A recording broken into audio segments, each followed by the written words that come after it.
Express செய்திகளை பார்க்கலாம். India மற்றும் இங்கிலாந்து இடையே இருநாட்டு பிரதமர்கள் முன்னிலையில் முக்கிய ஒப்பந்தங்கள் கையெழுத்தாகின. 2 நாள் பயணமாக இங்கிலாந்து சென்ற பிரதமர் நரேந்திர மோடிக்கு லண்டன் விமான நிலையத்தில் உற்சாக வரவேற்பு அளிக்கப்பட்டது. இங்கிலாந்து பிரதமர் கெய்ர் ஸ்டார்மரை சந்தித்த பிரதமர் நரேந்திர மோடி இருநாட்டு உறவுகள் குறித்து பேச்சுவார்த்தை நடத்தினார். பிறகு தடையற்ற வர்த்தகம் உள்ளிட்ட முக்கிய ஒப்பந்தங்கள் கையெழுத்தாகின.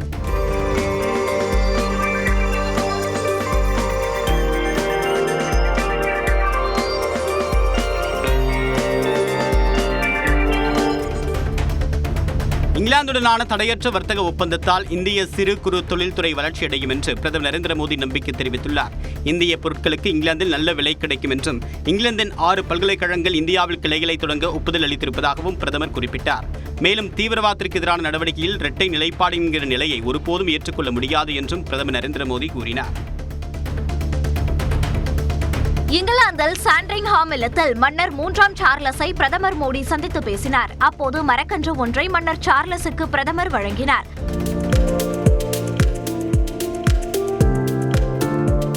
அதைத் தொடர்ந்து பிரதமர் மோடி இங்கிலாந்து பயணத்தை முடித்துக் கொண்டு மாலத்தீவு புறப்பட்டார். மாலத்தீவு பயணத்தை முடித்துக் கொண்டு நாளை இரவு 7:50 மணிக்கு தூத்துக்குடி வரவுள்ளார். இதய துடிப்பில் ஏற்பட்ட சில மாறுபாடுகள் காரணமாகவே முதலமைச்சர் மு.க. ஸ்டாலினுக்கு தலை சுற்றல் ஏற்பட்டதாக அப்பல்லோ மருத்துவமனை விளக்கம் அளித்துள்ளது. முதலமைச்சருக்கான உடல்நல பாதிப்பை சரி செய்வதற்கான சிகிச்சை அளிக்கப்பட்டதாகவும் கூறப்பட்டுள்ளது. ஆஞ்சியோகிராம் சோதனை இயல்பாக இருந்ததாகவும் முதலமைச்சர் நலமுடன் இருப்பதாகவும் கூறியுள்ள மருத்துவமனை நிர்வாகம் 2 நாட்களுக்குள் வழக்கமான பணிகளை முதலமைச்சர் மேற்கொள்வார் என்றும் தெரிவித்துள்ளது. முதலமைச்சர் மு.க. ஸ்டாலின் இன்னும் 2 நாட்களில் வீடு திரும்புவார் என்று சென்னையில் நடைபெற்ற திமுக பாக முகவர்கள் கூட்டத்தில் பேசிய துணை முதலமைச்சர் உதயநிதி ஸ்டாலின் தெரிவித்துள்ளார். நம்முடைய தலைவர் மிக மிக நலமாக உள்ளார். மருத்துவர்கள் கொடுக்கின்ற அந்த மருத்துவத்தால் மட்டுமல்ல, இங்க வந்திருக்கக்கூடிய உங்களுடைய பேரன்பினால் நம்முடைய தலைவர் அவர்கள் இன்னும் 2 நாட்கள்ல வீடு திரும்புவார்.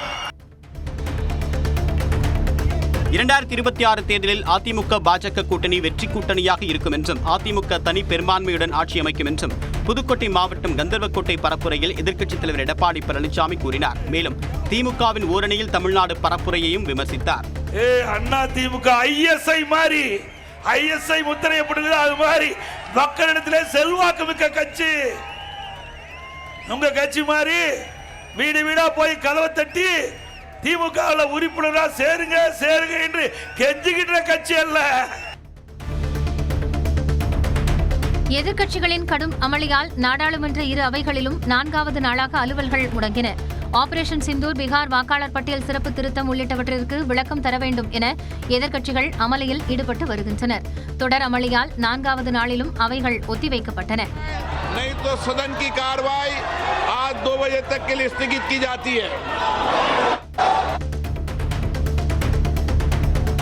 பீகாரில் மேற்கொள்ளப்படக்கூடிய வாக்காளர் பட்டியல் சிறப்பு திருத்தத்தை கண்டித்து நாடாளுமன்ற வளாகத்தில் இந்தியா கூட்டணி கட்சியினர் ஆர்ப்பாட்டத்தில் ஈடுபட்டனர். 4வது நாளாக நடைபெற்ற ஆர்ப்பாட்டத்தில் காங்கிரஸ் கட்சியின் மூத்த தலைவர் சோனியா காந்தி, பிரியங்கா காந்தி உள்ளிட்டோரும் பங்கேற்றனர்.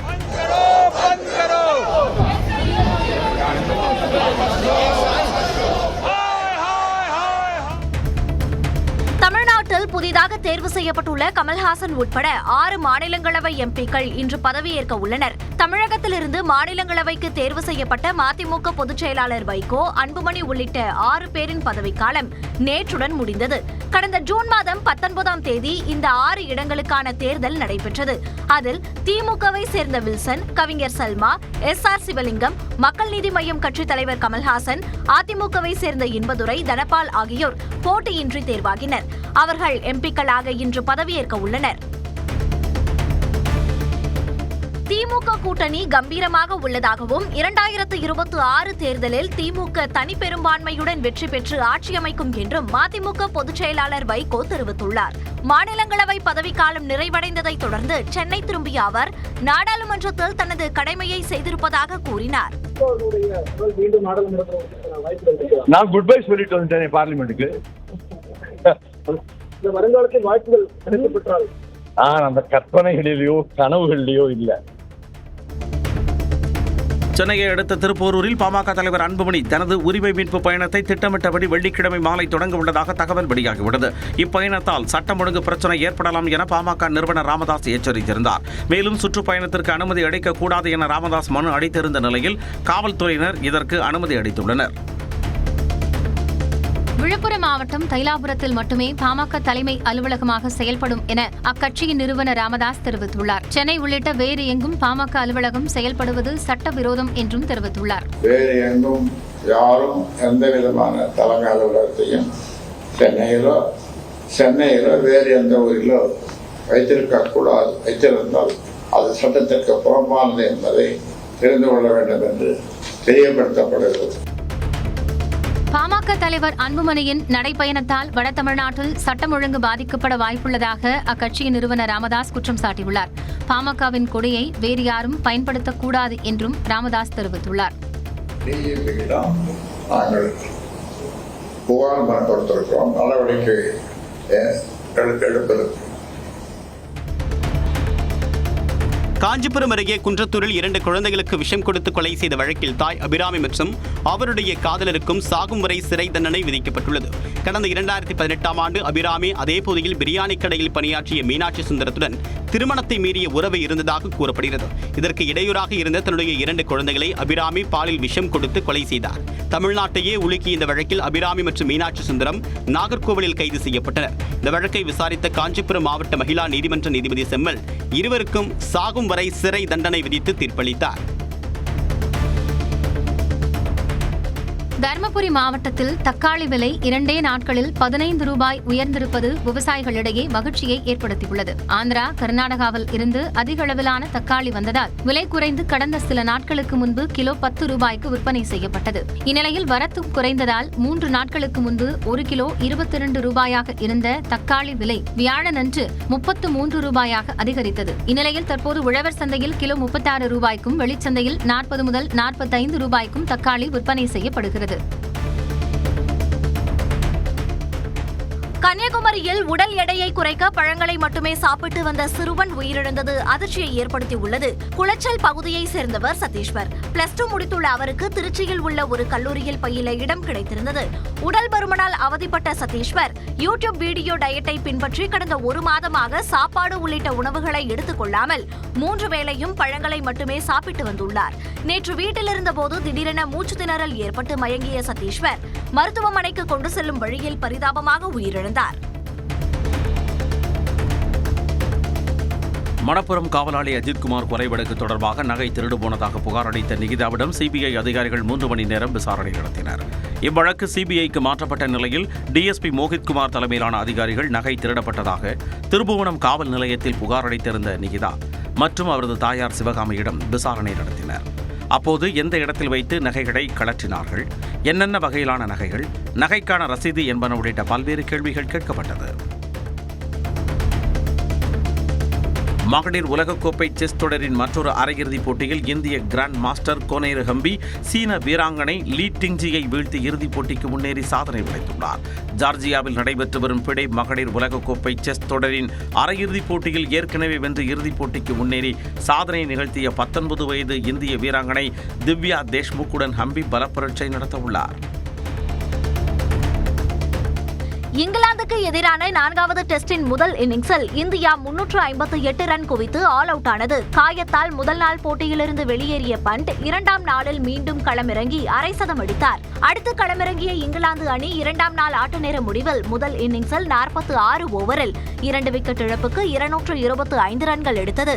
போப் 20, ரூட் 11 ரன்களுடன் ஆட்டமிழக்காமல் இருக்கும் நிலையில் இன்று 3ஆம் நாள் ஆட்டம் தொடர உள்ளது.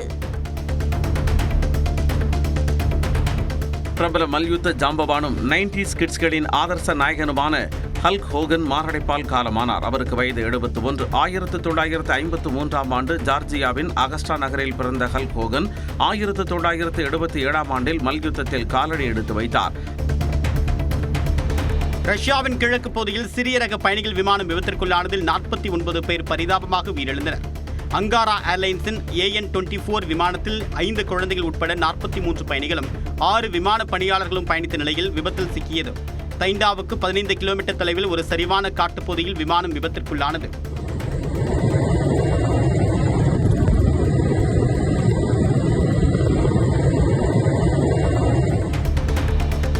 கம்போடியா நடத்திய தாக்குதலில் தாய்லாந்தில் ஒரு குழந்தை ராணுவ வீரர் உட்பட 12 பேர் உயிரிழந்துள்ளனர். இருநாட்டு ராணுவத்திற்கு இடையே எல்லை பிரச்சினை காரணமாக மீண்டும் மோதல் வெடித்துள்ளது. இருநாட்டு ராணுவ வீரர்களும் துப்பாக்கி மற்றும் ராக்கெட் லாஞ்சர்களை பயன்படுத்தி கடும் மோதலில் ஈடுபட்டதாக கூறப்படுகிறது. இதனால் கம்போடியா தாய்லாந்து எல்லைப் பகுதியில் பதற்றமான சூழல் நிலவி வருகிறது. சென்னையில் தமிழக வெற்றிக் கழகத்திற்காக தேர்தல் பணிகளை மேற்கொண்டு வரும் வார் ரூமிற்கு சென்று அக்கட்சித் தலைவர் விஜய் பார்வையிட்டார்.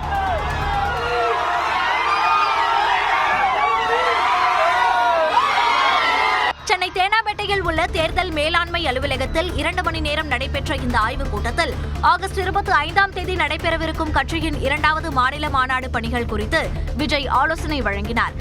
தாவேக உறுப்பினர் சேர்க்கைக்கான செயலியின் செயல்பாடுகள் குறித்தும் கேட்டறிந்தார். சென்னையில் ஆபரண தங்கத்தின் விலை சவரனுக்கு 1000 ரூபாய் குறைந்து ஒரு சவரன் 74,040 ரூபாய்க்கு விற்கப்படுகிறது. தங்கத்தின் விலை புதன்கிழமை 75,000 ரூபாயை கடந்து புதிய உச்சத்தை தொட்டிருந்தது. இந்நிலையில் கிராம் 125 ரூபாய் விலை குறைந்து 9,255 ரூபாய்க்கு தற்போது விற்கப்படுகிறது. அதேபோன்று சென்னையில் வெள்ளி விலையும் கிராமுக்கு 1 ரூபாய் குறைந்து 128 ரூபாய்க்கு விற்பனையாகிறது.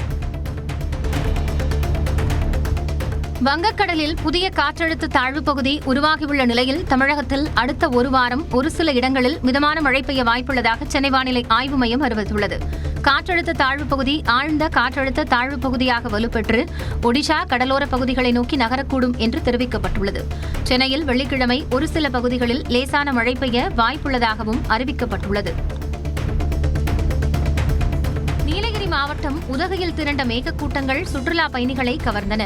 மஞ்சூரில் இருந்து கோவை மாவட்டம் செல்லக்கூடிய கெத்தை மலைப்பாதையில் மேகக்கூட்டம் மலைகளை போர்த்தியபடி ரம்மியமாக காட்சியளிப்பதை சுற்றுலா பயணிகள் மட்டுமின்றி உள்ளூர் மக்களும் பார்த்து மகிழ்ந்தனர்.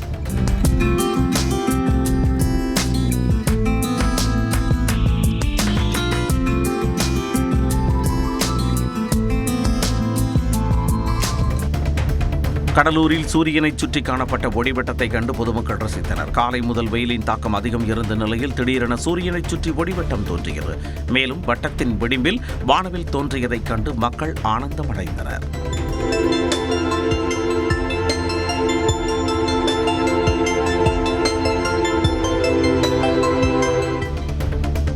சென்னை சென்ட்ரல் ரயில் நிலையம் அருகே சாலையில் சென்று கொண்டிருந்த கார் திடீரென்று தீப்பிடித்து எரிந்த சம்பவம் பரபரப்பை ஏற்படுத்தியுள்ளது. தகவல் அறிந்து சம்பவ இடத்திற்கு வந்த தீயணைப்பு வீரர்கள் தீயை அணைத்தனர்.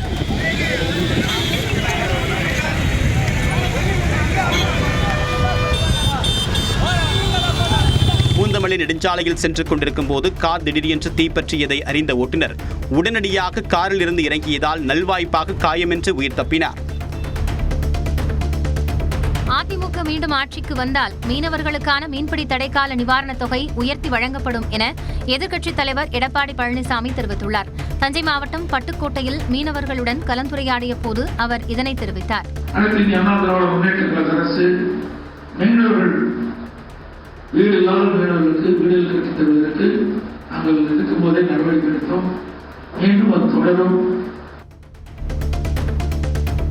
வெறும் உறுப்பினர் சேர்க்கைக்காக ஓரணியில் தமிழ்நாடு இயக்கத்தை தொடங்கவில்லை என்று எடப்பாடி பழனிசாமிக்கு துணை முதலமைச்சர் உதயநிதி ஸ்டாலின் பதிலடி கொடுத்துள்ளார். மேலும் அதிமுக எடப்பாடி பழனிசாமியின் கட்டுப்பாட்டில் இல்லை என்றும் விமர்சித்துள்ளார். மிஸ்டர் சேர்த்து கட்சியில ஆள் சேர்க்கிற கட்சிக்கு நம்ம கட்சி கிடையாது. நாம சொந்த கால நம்புற கட்சி நம்முடைய திராவிட முன்னேற்ற கழகம். ஏன்னா நம்ம வெறும் தேர்தலுக்காகவோ எண்ணிக்கைக்காகவோ உறுப்பினர்களை சேர்க்கல, வாக்காளர்களாக உறுப்பினரை சேர்க்கல. தமிழ்நாட்டுடைய மண், மொழி, மானம் காக்க ஓரணியில் தமிழ்நாடு என்ற கழகத்தின் கீழ்க்கு கழகத்துக்கு தமிழக குடும்பங்களை நாம் சேர்த்துக்கிட்டு இருக்கிறோம். தர்பூசணி பழங்களில் ரசாயனம் செலுத்தப்பட்டதாக கூறி உணவு பாதுகாப்புத்துறை அதிகாரிகளின் பிரச்சாரத்தால் பாதிக்கப்பட்ட விவசாயிகளுக்கு இழப்பீடு வழங்குவது குறித்து பரிசீலிக்கும்படி தமிழக அரசுக்கு சென்னை உயர்நீதிமன்றம் உத்தரவிட்டுள்ளது. இழப்பீடு கோரி விவசாயிகள் தொடர்ந்த வழக்கில் தர்பூசணிகளில் எந்த ரசாயனமும் செலுத்தப்படவில்லை என்று தோட்டக்கலைத்துறை சார்பில் விளக்கம் அளிக்கப்பட்டது. இதையடுத்து இழப்பீடு கோரி விவசாயிகள் அளித்திருக்கூடிய மனுவை 8 வாரங்களில் பரிசீலிக்க தமிழக அரசுக்கு உத்தரவிட்டு வழக்கை நீதிபதியை முடித்து வைத்தார். திருவண்ணாமலை அருகே கிணற்றில் கார் கவிழ்ந்து விபத்திற்குள்ளானது. கிளியாப்பட்டு கிராமத்தைச் சேர்ந்த கோபால் என்பவர் தனது காரில் வள்ளிவாகை முருகன் கோயிலுக்கு சென்றுவிட்டு வீடு திரும்பிக் கொண்டிருந்தார். அப்போது வன்னியர் நகர் என்ற இடத்தில் கட்டுப்பாட்டை இழந்த கார் சாலை ஓர திறந்தவெளி கிணற்றில் விழுந்துள்ளது. கோபாலின் அலறல் சத்தம் கேட்டு கிணற்றில் இருந்தவரை கிராம மக்கள் கயிறு கட்டி பாதுகாப்புடன் மீட்டனர். புகழ்பெற்ற கங்கை கொண்ட சோழபுரம் சோழீஸ்வரர் ஆலயத்தில் சிறப்பு அபிஷேகம் நடைபெற்றது. ஆடி திருவாதிரையை ஒட்டி 13.5 அடி உயரம் கொண்ட ஒரே கல்லில் செதுக்கப்பட்ட சிவலிங்க சிலைக்கு சிறப்பு அபிஷேகம் நடைபெற்றது. திரளான பக்தர்கள் கலந்து கொண்டு சாமி தரிசனம் செய்தனர்.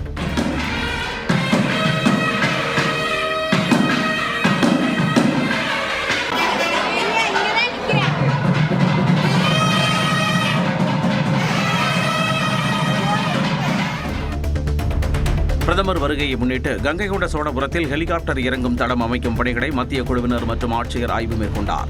வரும் 27ஆம் தேதி கங்கை கொண்ட சோழபுரத்தில் நடைபெறவுள்ள ஆடி திருவாதிரை திருவிழாவில் பிரதமர் நரேந்திர மோடி பங்கேற்க உள்ளார். இவரது வருகையை முன்னிட்டு குருபாலப்பர் கோவில் அருகே ஹெலிகாப்டர் இறங்கும் தளம் அமைக்கும் பணி நடைபெற்று வருகிறது. இதனை மத்திய குழுவினர் மற்றும் மாவட்ட ஆட்சியர் ரத்னசாமி உள்ளிட்டோர் பார்வையிட்டனர்.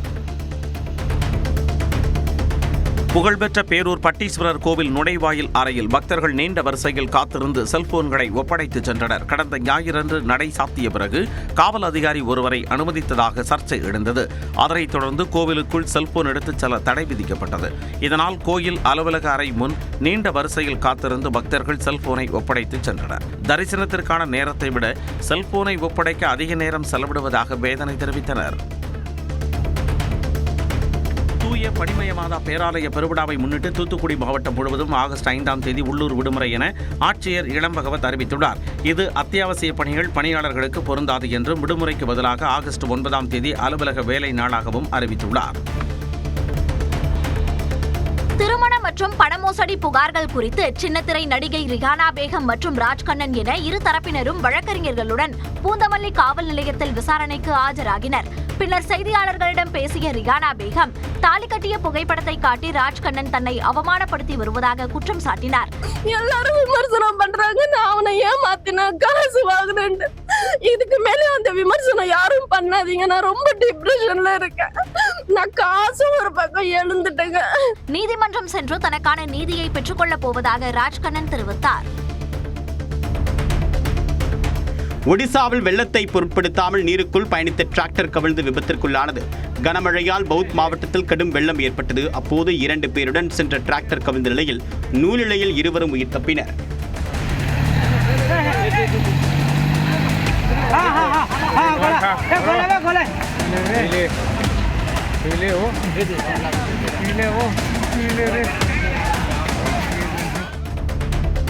அடுத்த குடியரசு துணைத் தலைவர் வேட்பாளர் பாஜகவிலிருந்தே தேர்வு செய்யப்பட உள்ளதாக தகவல் வெளியாகியுள்ளது. இப்பதவிக்கு பாஜகவினர் மட்டுமல்லாமல் பீகார் முதலமைச்சர் நிதிஷ்குமார், தெலுங்கு தேச கட்சியினர் மற்றும் காங்கிரஸ் எம்பி சசி தரூர் உள்ளிட்டோரின் பெயர்களும் அடிபட்டு வந்த நிலையில் இந்த புதிய தகவல் வெளியாகியுள்ளது. அவர் பாஜகவுடன் சித்தாந்த ரீதியான இணக்கத்தையும் நாடாளுமன்ற நடைமுறைகளில் விரிவான அனுபவத்தையும் கொண்டவராக இருக்கலாம் என கூறப்படுகிறது. பிரதமர் மோடியின் வெளிநாட்டு பயணம் முடிந்த பின்னர் இது தொடர்பான அதிகாரப்பூர்வ தகவல் வெளியாகும் என எதிர்பார்க்கப்படுகிறது. நீதிமன்ற தீர்ப்புகளையும் நீதிபதிகளையும் விமர்சித்தால் மக்கள் நீதித்துறை மீதான நம்பிக்கையை இழப்பார்கள் என உயர்நீதிமன்ற மதுரை கிளையில் வழக்கறிஞரிடம் நீதிபதி காட்டமாக கூறினார். ஒரு வழக்கில் ஆஜரான வழக்கறிஞர் வாஞ்சிநாதன் என்பவர் வழக்குகளில் தீர்ப்பு வழங்கும் போது சாதி சார்பை நீதிபதி GR சுவாமிநாதன் வெளிப்படுத்துகிறார் என சமூக வலைதளத்தில் பகிர்ந்திருந்தார். இது குறித்து விளக்கமளிக்க நீதிபதி சம்மன் அனுப்பியதால் அவர் நேரில் ஆஜரானார். அப்போது எழுத்துப்பூர்வமாக கேள்வி எழுப்பினால் பதிலளிக்க தயாராக உள்ளதாக வாஞ்சிநாதன் கூறினார். அதைத் தொடர்ந்து வாஞ்சிநாதனை பதிலளிக்க உத்தரவிட்டு விசாரணையை ஜூலை 28ஆம் தேதிக்கு நீதிபதிகள் சுவாமிநாதன், ராஜசேகர் அமர்வு ஒத்திவைத்து உத்தரவிட்டது. தமிழ்நாட்டிற்கு வரும் பிரதமர் மோடியை சனிக்கிழமையன்று திருச்சியில் அதிமுக பொதுச் செயலாளர் எடப்பாடி பழனிசாமி சந்திக்க இருப்பதாக தகவல் வெளியாகியிருக்கிறது. அப்போது தமிழ்நாடு சார்ந்த பிரச்சினைகள் குறித்த மனுவை பிரதமரிடம் வழங்கி அவர் ஆலோசனை நடத்த இருப்பதாக கூறப்படுகிறது. முன்னாள் அமைச்சர்கள் KP முனுசாமி, SP வேலுமணியும் பிரதமரை சந்திக்க இருப்பதாக தெரிகிறது. பிரதமரின் தமிழ்நாடு வருகையின் போது 13 முக்கிய நபர்கள் அவரை சந்திக்க நேரம் கேட்டிருப்பதாகவும் தகவல்கள் வெளியாகியிருக்கின்றன. அடுத்த ஆண்டு நடைபெறவுள்ள தமிழ்நாடு சட்டமன்ற தேர்தலை சுதந்திரமான மற்றும் நேர்மையான முறையில் நடத்த வேண்டும் என தேர்தல் ஆணையத்தில் அதிமுக வலியுறுத்தியுள்ளது. டெல்லியில் தேர்தல் ஆணைய அதிகாரிகளுடனான ஆலோசனைக் கூட்டத்திற்கு பின் செய்தியாளர்களிடம் பேசிய அதிமுக முன்னாள் அமைச்சர் ஜெயக்குமார், வாக்காளர்கள் பட்டியலில் குளறுபடிகளை தவிர்க்கும்படி தேர்தல் ஆணையத்தை கேட்டுக் கொண்டிருப்பதாகவும் கூறினார். தனது பிரச்சார சுற்றுப்பயணத்தின் போது புதுக்கோட்டை மாவட்ட ஆலங்குடியில் உரையாற்றிய எடப்பாடி பழனிசாமி மின் கட்டணம் உயர்வால் தமிழ்நாட்டிற்கு வரக்கூடிய தொழிற்சாலைகள் பிற மாநிலங்களுக்கு சென்றுவிட்டதாக குற்றம் சாட்டினார்.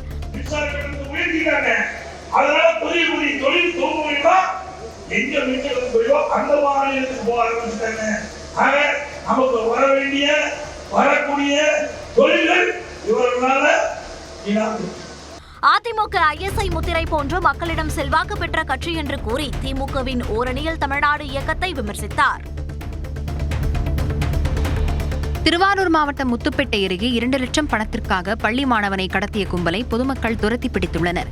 நாச்சிக்குளத்தை சேர்ந்த சௌரிராஜன் என்பவர் தஞ்சாவூரைச் சேர்ந்த நேதாஜி என்பவரிடம் 2 லட்சம் கடன் வாங்கிவிட்டு அதனை திருப்பித் தரவில்லை என்று கூறப்படுகிறது. இதனால் ஆத்திரமடைந்த நேதாஜி தனது உறவினர்கள் வீரமணி, இளையராஜா, ஆனந்தகுமார் ஆகியோருடன் சௌரிராஜனின் மகன் மைக்கேல் ராஜை காரில் கடத்தி செல்ல முயன்றதாக கூறப்படுகிறது.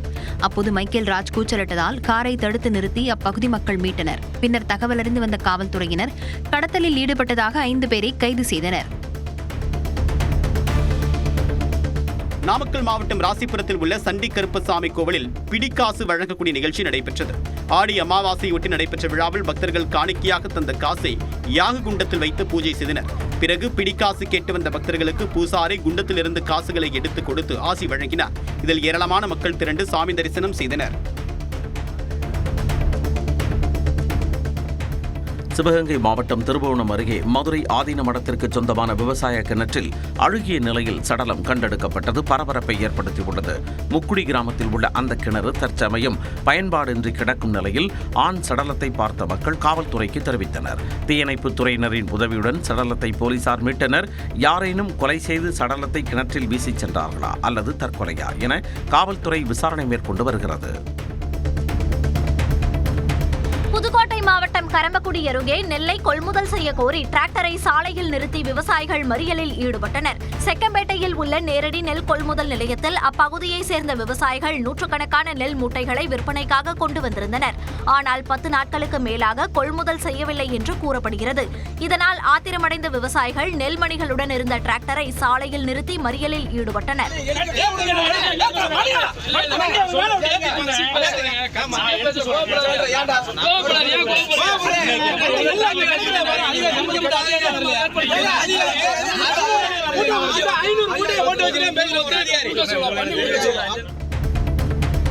ஆடி அமாவாசையொட்டி கடலூர் மாவட்டம் சேத்தியாத்தோப்பு கருப்பசாமி கோவிலில் 25ஆம் ஆண்டு திருவிழா கோலாகலமாக நடைபெற்றது. கடந்த 16ஆம் தேதி கொடியேற்றத்துடன் தொடங்கிய திருவிழாவில் அமாவாசை நாளில் படிப்பூஜை மற்றும் சிறப்பு அபிஷேகம் நடைபெற்றது.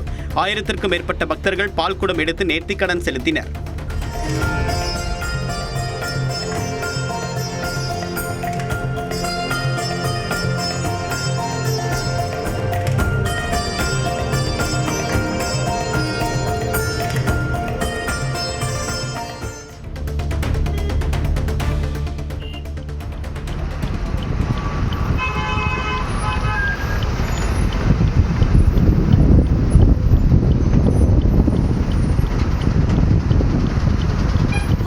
அருகே நிகழ்ந்த சங்கிலி தொடர் விபத்தால் 5 கிலோமீட்டர் தொலைவிற்கு வாகனங்கள் அணிவகுத்து நின்ற காட்சிகள் தான் இவை.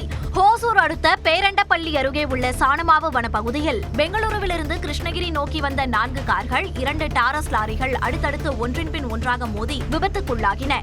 இந்த விபத்தில் 2 கார்கள் பலத்த சேதமடைந்தன. கார்களில் பயணித்தவர்கள் லேசான காயங்களுடன் உயிர் தப்பினர். கோவை மாவட்டம் ஆழியாறு அணையிலிருந்து 3 மதகுகள் வழியாக உபரிநீர் வெளியேற்றப்பட்டதால் கரையோர மக்களுக்கு வெள்ள அபாய எச்சரிக்கை விடுக்கப்பட்டுள்ளது. 120 அடி உயரம் கொண்ட அணையில் தற்போது நீர்மட்டம் 119 அடியை எட்டியுள்ளது. அணைக்கு வினாடிக்கு 1077 கன அடி நீர் வந்து கொண்டிருக்கும் நிலையில் 1329 கன அடி உபரிநீர் வெளியேற்றப்பட்டு வருகிறது.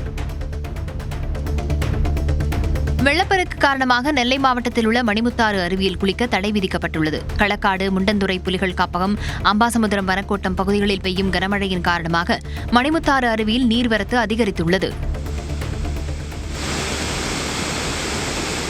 பாதுகாப்பு கருதி அருவியில் சுற்றுலா பயணிகள் குளிக்க தடை விதிக்கப்பட்டுள்ளது. திருப்பதி ஏழுமலையான் கோயிலில் தமிழக டிஜிபி சங்கர் ஜிவால் வழிபாடு நடத்தினார். குடும்பத்துடன் திருப்பதிக்கு சென்ற சங்கர் ஜிவால் விஐபி பிரேக் தரிசனம் மூலம் சாமி தரிசனம் செய்தார். அதைத் தொடர்ந்து அவருக்கு தீர்த்த பிரசாதங்கள் வழங்கப்பட்டது. 2024ஆம் ஆண்டில் மட்டும் நாட்டில் சுமார் 37 லட்சம் நாய்க்கடி சம்பவங்கள் நிகழ்ந்திருப்பதாக நாடாளுமன்றத்தில் மத்திய அரசு தெரிவித்துள்ளது. அவற்றில் 54 பேர் ராபிஸ் நோய் பாதிக்கப்பட்டு உயிரிழந்ததாகவும் குறிப்பிடப்பட்டுள்ளது. 2023ஆம் ஆண்டில் 30 லட்சமாக இருந்த நிலையில் ஒரே ஆண்டில் 7 லட்சம் அதிகரித்துள்ளது. 15 வயதுக்குட்பட்ட குழந்தைகளே இதில் மிகவும் பாதிக்கப்படக்கூடியவர்களாக இருப்பதாகவும் தெரிவிக்கப்பட்டுள்ளது. நாய்க்கடியால் நாட்டில் ஆண்டுக்கு சுமார் 20,000 பேர் வரை உயிரிழப்பதாகவும் அதிர்ச்சி தகவல் வெளியாகியுள்ளது. பஞ்சாபில் கடும் வெள்ளத்தால் சாலை துண்டிக்கப்பட்ட நிலையில் இளைஞர்களை பாலம் போல் செயல்பட்டு பள்ளி மாணவர்களை பாதுகாப்பாக சாலையை கடக்க உதவினர்.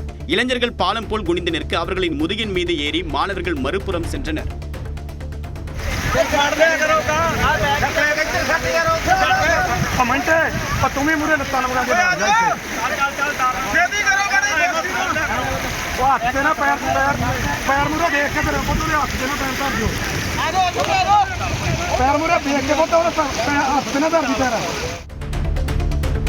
திருச்சி மாவட்ட குற்றப்பிரிவு டிஎஸ்பி பரத் சீனிவாஸ் விருப்ப ஓய்வு கேட்டு உள்துறை செயலாளருக்கு கடிதம் எழுதியுள்ளார். இவருக்கு இன்னும் 4 ஆண்டுகள் பணி உள்ள நிலையில் குடும்ப சூழ்நிலை மற்றும் மன உளைச்சல் காரணமாக பணி செய்ய முடியாத நிலை இருப்பதாகவும் இதனால் விருப்ப ஓய்வில் செல்ல அனுமதிக்க வேண்டும் எனவும் டிஎஸ்பி பரத் சீனிவாஸ் கூறியுள்ளார். கொடைக்கானலில் சாலையின் இருபுறங்களிலும் தோலில் அரிப்பை ஏற்படுத்தும் செந்தட்டி செடிகள் அதிக அளவில் வளர்ந்திருப்பதால் வாகன ஓட்டிகள் அச்சமடைந்துள்ளனர். பண்ணைக்காடு, தாண்டிக்குடி, பாச்சலூர் உள்ளிட்ட மலை கிராமங்களுக்கு செல்லும் பிரதான சாலைகளில் சுமார் 4 கிலோமீட்டர் தொலைவிற்கு இந்த வகையான செடிகள் வளர்ந்துள்ளன. வாகனங்களில் செல்லும் போது செந்தட்டி செடிகள் உரசி காயம் ஏற்படுவதாக பொதுமக்கள் வேதனை தெரிவித்துள்ளனர்.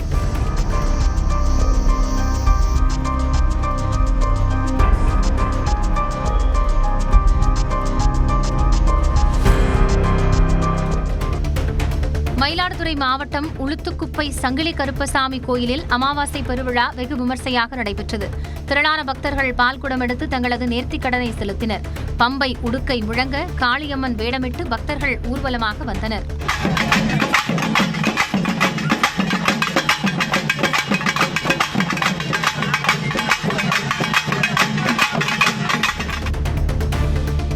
திருவண்ணாமலை மாவட்டம் சங்கம் அருகே காட்டுப்பன்றிகளால் பயிர்கள் சேதமடைவதாக விவசாயிகள் வேதனை தெரிவித்துள்ளனர். புதுப்பட்டு கிராமம் ஜப்பாதுமலை அடிவாரத்தில் நெல், கம்பு, சோளம் உள்ளிட்டவை பயிரிடப்பட்டுள்ளது. இந்த நிலையில் ஏழுமலை என்பவருக்கு சொந்தமான விடை நிலத்தில் புகுந்த காட்டுப்பன்றிகள் அறுவடைக்கு தயாராக இருந்து சிறுதானிய பயிர்களை சேதப்படுத்தியதாக வேதனை தெரிவித்துள்ளனர்.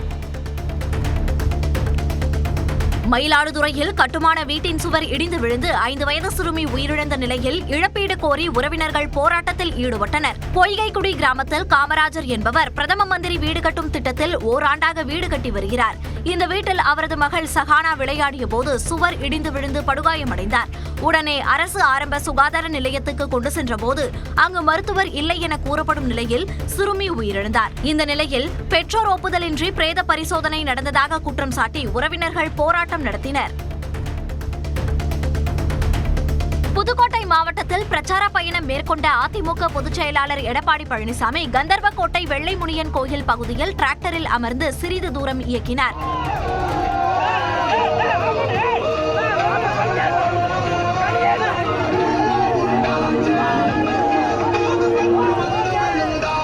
அதிமுக தாவேக கூட்டணிக்கு விருப்பம் தெரிவிக்கும் வகையில் தொண்டர் ஒருவர் இரு கட்சி கொடிகளை கைகளில் ஏந்தி வரவேற்பு கொடுத்தார்.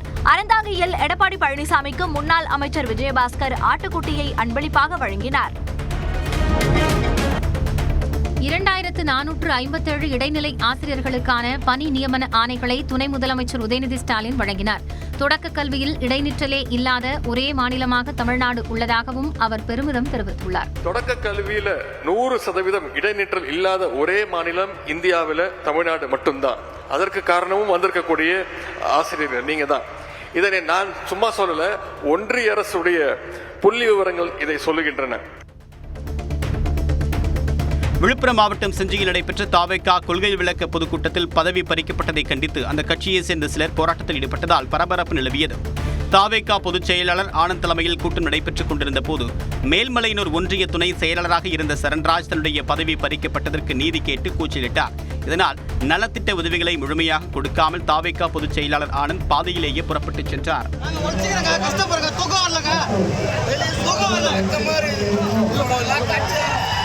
கத்தனாலும் எங்களை திமுக தான் சொல்லுவீங்க, தளபதிக்காக தான் இருக்கேன், தளபதிக்காக தான் இருக்கேன்.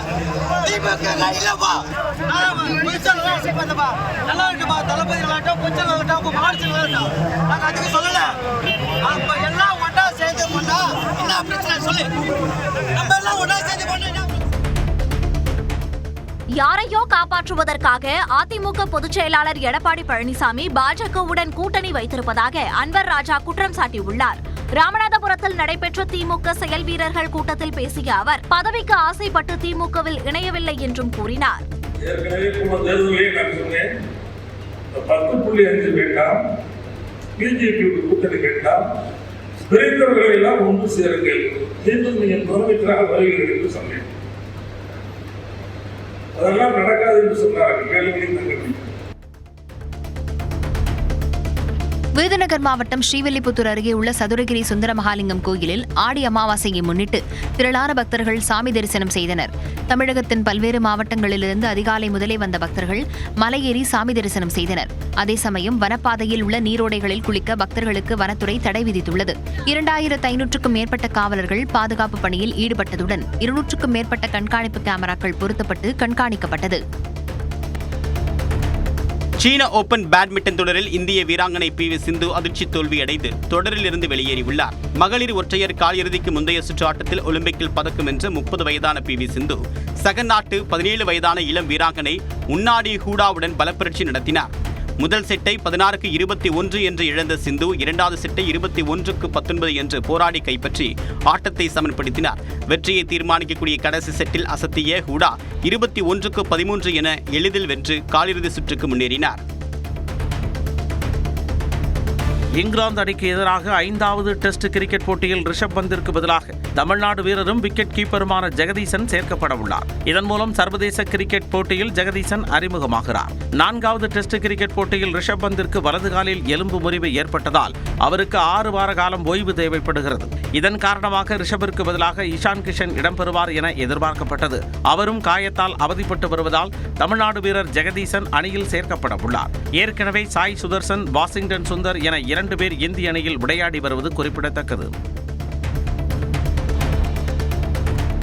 நெல்லை, தென்காசி மாவட்டங்களில் கேரள மருத்துவ கழிவுகள் கொட்டுவதை தடுக்க காவல் கண்காணிப்பாளர் தலைமையில் குழு அமைத்து நடவடிக்கை எடுக்கப்பட்டுள்ளதாக உயர்நீதிமன்ற மதுரை கிளையில் தமிழ்நாடு அரசு தெரிவித்துள்ளது. கண்காணிப்பு பலப்படுத்தப்பட்டுள்ளதால் கேரளாவில் இருந்து தமிழகத்தில் மருத்துவ கழிவுகள் கொட்டப்படுவது தடுக்கப்பட்டுள்ளதாகவும் அரசு தரப்பில் விளக்கம் அளிக்கப்பட்டுள்ளது.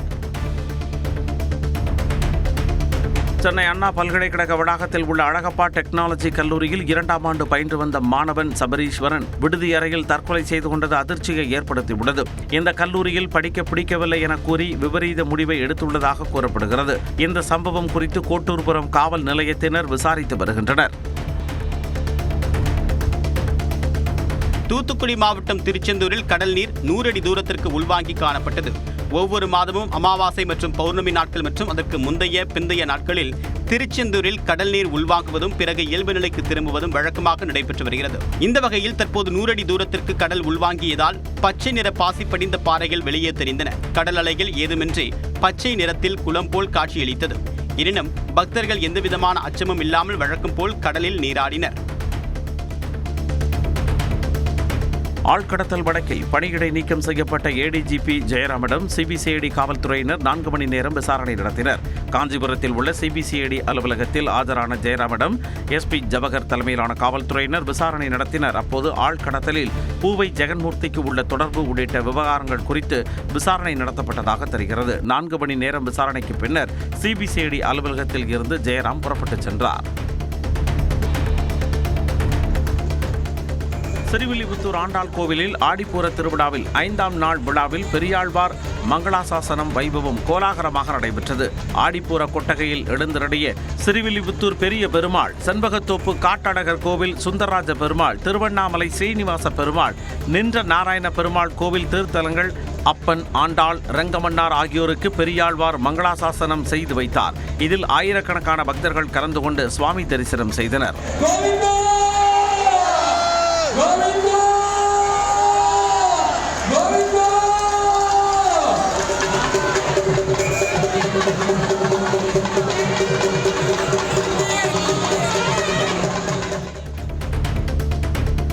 விழுப்புரம் மாவட்டம் விக்கிரவாண்டியில் லாரி ஓட்டுநர் மீது மிளகாய் பொடி தூவி 10 லட்சம் ரூபாயை கொள்ளையடித்து சென்ற வழக்கில் சென்னையைச் சேர்ந்த 3 பேர் கைது செய்யப்பட்டுள்ளனர். புதன்கிழமையன்று சப்தகிரி என்ற லாரி ஓட்டுநர் முட்டை கொள்முதல் செய்வதற்காக 10 லட்சம் ரூபாய் பணத்துடன் சென்னையிலிருந்து நாமக்கல் சென்றிருக்கிறார். இவர் விக்கிரவாண்டி அருகே இயற்கை உபாதையை கழிக்க கீழே இறங்கிய போது காரில் வந்த நபர்கள் அவர் மீது மிளகாய் பொடியை தூவிவிட்டு பணத்தை திருடிச் சென்றனர். இது தொடர்பாக விசாரித்த காவல்துறையினர் பிரவீன், முத்துக்குமார், சதீஷ் ஆகியோரை கைது செய்து 9,40,000 ரூபாய் பணத்தை பறிமுதல் செய்தனர்.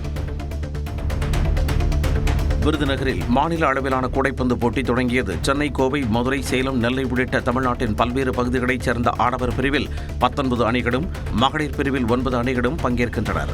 நாக் அவுட் முறையில் நடைபெறும் இந்த போட்டி வரும் 27ஆம் தேதி வரை நடைபெறுகிறது. முதல் நாளில் ஆடவர் பிரிவில் விருதுநகர் அணியை வீழ்த்தி தூத்துக்குடி அணி அடுத்த சுற்றுக்கு முன்னேறியது. கோவை மாவட்டம் ஒத்தக்கால் மண்டபம் அருகே உள்ள பிளிப்கார்ட் நிறுவனம் தங்களிடமிருந்து காலாவதியான 278 கிலோ பேரிச்சம்பழங்கள் பறிமுதல் செய்யப்பட்டது குறித்து விளக்கம் அளித்துள்ளது. வழக்கமான தர பரிசோதனையில் பிரிக்கப்பட்ட காலாவதியான பேரிச்சம்பழங்களை அப்புறப்படுத்துவதற்காக தனியாக வைத்திருந்ததாகவும் அதைத்தான் உணவு பாதுகாப்புத்துறை அதிகாரிகள் பறிமுதல் செய்ததாகவும் பிளிப்கார்ட் நிறுவனம் விளக்கம் அளித்துள்ளது. எனவே அவை விற்பனைக்கு வைக்கப்பட்டிருந்தது இல்லை எனவும் விவரித்துள்ளது. இங்கிலாந்து அணிக்கு எதிரான 4வது டெஸ்ட் போட்டியின் போது கால் பாதத்தில் ஏற்பட்ட எலும்பு முறிவு காரணமாக இந்திய கிரிக்கெட் வீரர் ரிஷப் பந்துக்கு 6 வார காலம் ஓய்வெடுக்க வேண்டும் என மருத்துவ குழு தெரிவித்துள்ளது. 4வது டெஸ்ட் போட்டியின் முதல் இன்னிங்ஸில் கிறிஸ் வோக்ஸ் வீசிய பந்து இந்திய வீரர் ரிஷப் பந்தின் வலது கால் பாதத்தில் கடுமையாக தாக்கியதால் ரிட்டையர் ஹட் முறையில் பாதியிலேயே வெளியேறினார். இந்நிலையில் அவரை ஸ்கேன் செய்து பார்த்த மருத்துவ குழு கால் பாதத்தில் எலும்பு முறிவு ஏற்பட்டது கண்டுபிடிக்கப்பட்டுள்ளது. இதனால் 5வது டெஸ்ட் போட்டியில் இஷான் கிஷன் அணியில் சேர்க்க வாய்ப்புள்ளதாக தகவல் வெளியாகியிருக்கிறது. ஆசிய கோப்பை கிரிக்கெட் தொடர் ஐக்கிய அரபு அமீரகத்தில் செப்டம்பர் மாதம் நடைபெறும் என்று ஆசிய கிரிக்கெட் கவுன்சில் அறிவித்துள்ளது. நடப்பாண்டு ஆசிய கோப்பை கிரிக்கெட் தொடர் இந்தியாவில் நடைபெறும் என்று ஏற்கனவே அட்டவணை வெளியிடப்பட்டிருந்தது. இந்நிலையில் ஆபரேஷன் சிந்தூர் காரணமாக பாகிஸ்தான் வீரர்கள் இந்தியா வர மாட்டார்கள் என்று அந்நாட்டு கிரிக்கெட் வாரியம் அறிவித்தது. இதனைத் தொடர்ந்து நடைபெற்ற ஆசிய கிரிக்கெட் கவுன்சில் கூட்டத்தில் போட்டியை பொதுவான இடத்தில் நடத்த BCCI ஒப்புதல் அளித்துள்ளது. அதன்படி ஐக்கிய அரபு அமீரகத்தில் வரக்கூடிய செப்டம்பர் மாதம் போட்டி நடைபெறும் என்று அறிவிக்கப்பட்டுள்ளது. இதன் மூலமாக இந்தியா பாகிஸ்தான் போட்டி நடைபெறுவது உறுதியாகியுள்ளது. மும்பை ரயில் தொடர் குண்டுவெடிப்பு வழக்கில் 12 பேரை விடுதலை செய்ய உச்சநீதிமன்றம் இடைக்கால தடை விதித்துள்ளது. 2006இல் நடந்த வெடிகுண்டு தாக்குதல் வழக்கில் போதிய ஆதாரங்கள் இல்லை என கூறி அனைவரையும் விடுதலை செய்ய மும்பை உயர்நீதிமன்றம் அண்மையில் உத்தரவிட்டிருந்தது. அதனைத் தொடர்ந்து இந்த தீர்ப்பை எதிர்த்து மகாராஷ்டிரா அரசு தரப்பில் உச்சநீதிமன்றத்தில் மேல்முறையீடு செய்யப்பட்டது.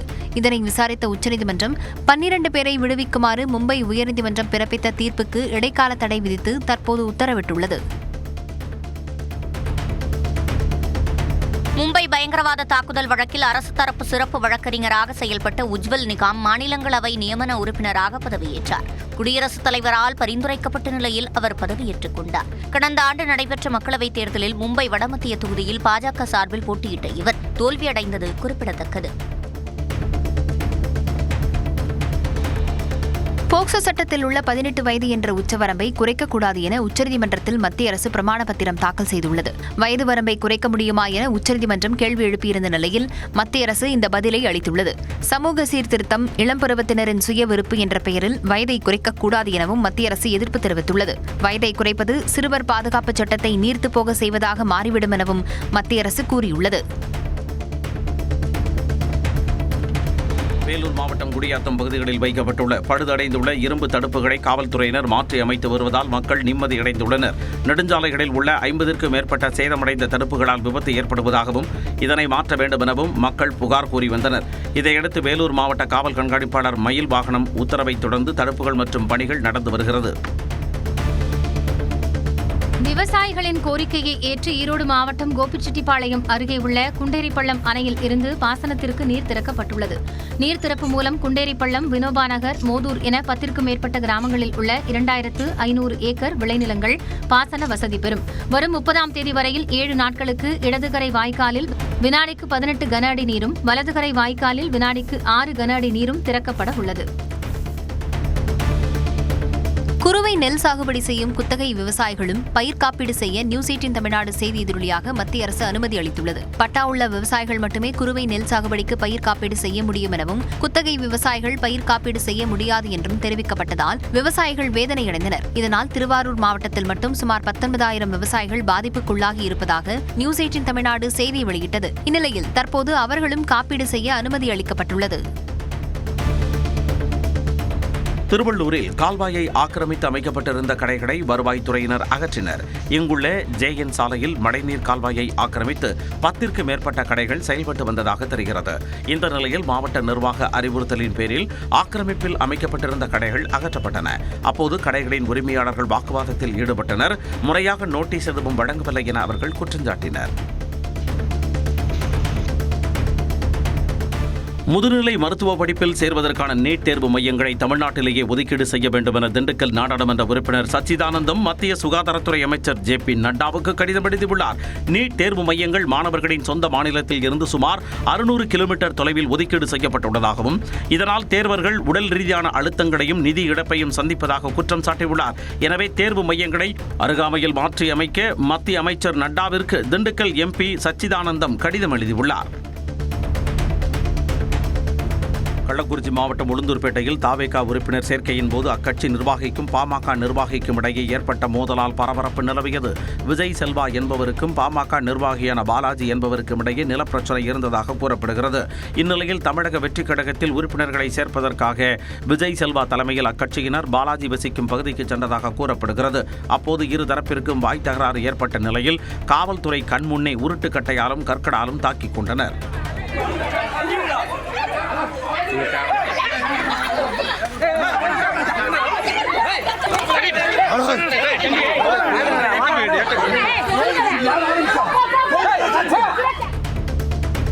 ஆடி அமாவாசையை முன்னிட்டு விழுப்புரம் மாவட்டம் மேல்மலையனூர் அங்காளம்மன் கோயிலில் திரளான பக்தர்கள் வழிபாடு நடத்தினர். அதிகாலை முதலே நடை திறக்கப்பட்டு அங்காளம்மனுக்கு பால், பன்னீர், தயிர், சந்தனம் உள்ளிட்ட பொருட்களால் அபிஷேகம் செய்யப்பட்டது. இதைத் தொடர்ந்து அம்மனுக்கு பட்டுப்புடவை, ஆபரணங்கள் அணிவிக்கப்பட்டு நாகபூஷணி அலங்காரம் செய்து வண்ண வண்ண மலர்களால் அர்ச்சனை செய்யப்பட்டது. அசுத்தமான குடிநீர் விநியோகம் செய்வதாக முற்றுகையிட்ட பொதுமக்களிடம் ஜெயங்கொண்டம் திமுக MLA கடுமையாக நடந்து கொண்டது கண்டனத்திற்குள்ளாக இருக்கிறது. அரியலூர் மாவட்டம் பழூர் ஒன்றியத்தில் நலத்திட்ட பணிகளை தொடங்கி வைக்க வந்த MLA கண்ணனை முற்றுகையிட்ட மக்கள் தங்களுக்கு சேரும் சகதியுமாக கலந்த குடிநீரை விநியோகம் செய்வதாக கூறி குற்றம் சாட்டினர். பலமுறை புகார் அளித்தும் இதுகுறித்து நடவடிக்கை இல்லை எனவும் கூறி வாக்குவாதத்தில் ஈடுபட்டனர். அப்போது குடிநீரை பாட்டிலில் அடைத்து காண்பித்த போது MLA அதனை பிடுங்கி எறிந்தார். இந்த வீடியோ இணையத்தில் கண்டனத்திற்குள்ளாகி வருகிறது.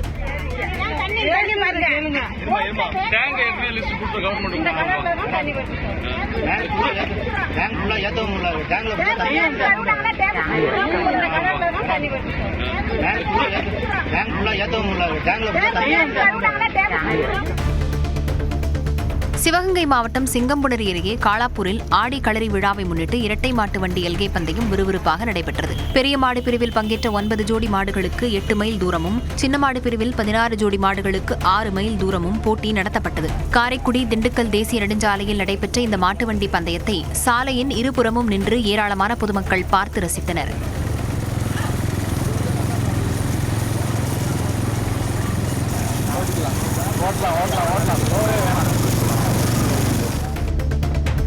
காஞ்சிபுரம் மாவட்டம் திம்மசமுத்திரம் பகுதியில் வீட்டில் தனியாக இருந்த பெண் மீது அடையாளம் தெரியாத நபர்கள் தாக்குதல் நடத்தியது பரபரப்பை ஏற்படுத்தியுள்ளது. அஸ்வினி என்பவரின் வீட்டிற்கு வந்த இருவர் அவரை சரமாரியாக தாக்கிவிட்டு தப்பி ஓடினர். இதில் பலத்த காயமடைந்த அஸ்வினியை மீட்ட அக்கம் பக்கத்தினர் காஞ்சிபுரம் அரசு தலைமை மருத்துவமனையில் அனுமதித்துள்ளனர். இது தொடர்பாக காவல்துறையினர் மேற்கொண்ட விசாரணையில் கொள்ளையடிக்க வந்த போது அதற்கு தடையாக இருந்த அஸ்வினி மீது தாக்குதல் நடத்தப்பட்டது தெரிய வந்துள்ளது.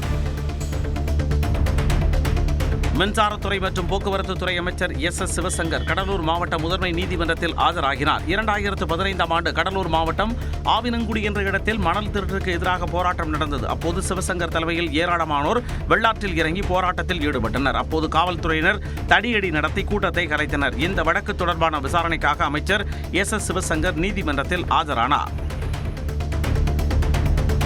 நெல்லை அருகே ராமையன்பட்டியில் மாநகராட்சியின் குப்பை கிடங்கில் தீப்பற்றியதால் ஒரு வாரத்திற்கு மேலாக வெளியேறும் புகை மூட்டத்தால் மக்கள் அவதியடைந்தனர். நெல்லை மாநகராட்சி வார்டுகளில் சேகரிக்கப்படும் குப்பைகள் ராமையன்பட்டியில் அமைந்திருக்கும் குப்பை கிடங்கில் கொட்டப்பட்டு வருகிறது. கடந்த 16ஆம் தேதி இந்த குப்பை கிடங்கில் ஏற்பட்ட தீ அணைக்கப்பட்ட நிலையிலும் புகை மூட்டம் தற்போது வரை நிலவி வருகிறது. புகை தாங்க முடியல, எனக்கு மூச்சை முட்டுது, கதவே திறக்க முடியல. காஞ்சிபுரம் ஏகாம்பரநாதர் கோவிலுக்கு சொந்தமான 2 கோடி ரூபாய் மதிப்புள்ள நிலம் மீட்கப்பட்டது. இரட்டை மண்டபத்தை ஒட்டி அமைந்திருக்கூடிய இடத்தை தணிகைவேல் என்பவர் கடந்த 30 ஆண்டுகளாக ஆக்கிரமித்து வீடுகள் மற்றும் கடைகளை அமைத்து வாடகைக்கு விட்டு வந்ததாக கூறப்படுகிறது. இது தொடர்பான வழக்கில் கோவில் நிர்வாகத்திற்கு சாதகமாக நீதிமன்றம் தீர்ப்பு கிடைத்த நிலையில் அந்த நிலத்தை அதிகாரிகள் மீட்டனர்.